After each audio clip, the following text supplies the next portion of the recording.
So we're talking a lot on AI, about AI and what AI is going to do to the world. And a lot of artists are scared.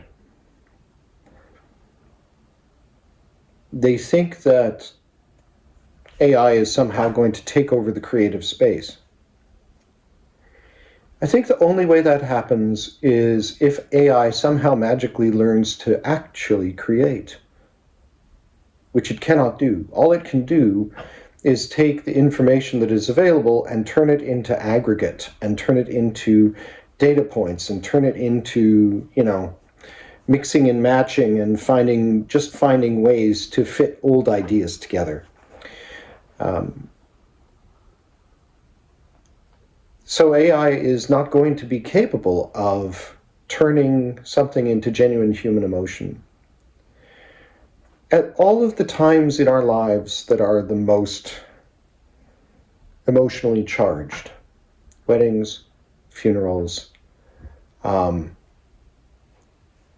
in love, falling out of love, the moments in our lives that are emotionally the most intense, we don't turn to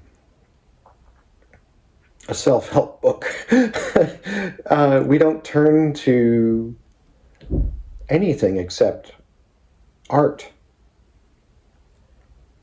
We turn to painting, we turn to poetry, we turn to songs. The reason I'm doing all this songwriting is not really because I want to, somehow make something of myself.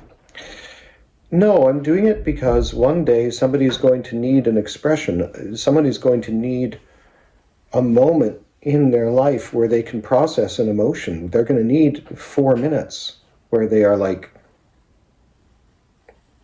able to shut off the world outside them and try to process something. Try to deal with that heartbreak. Try to understand the joy that comes from being in love. Try to understand the sorrow of losing a loved one.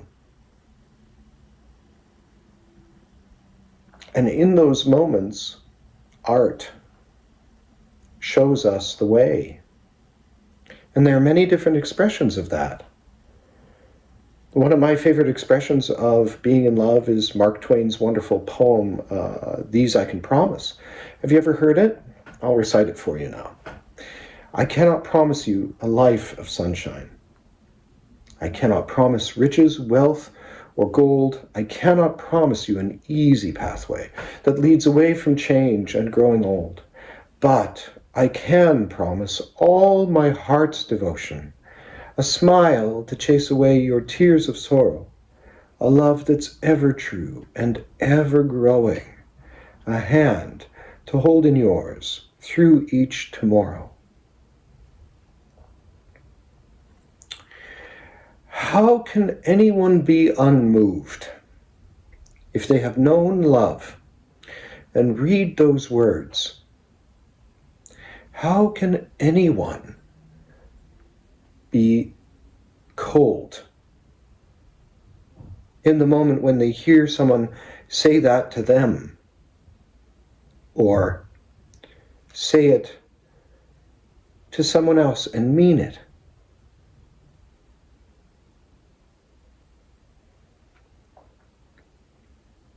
This is what art is for. It's to give us a vehicle by which we can embrace an emotion that we may not be able to express in its entirety.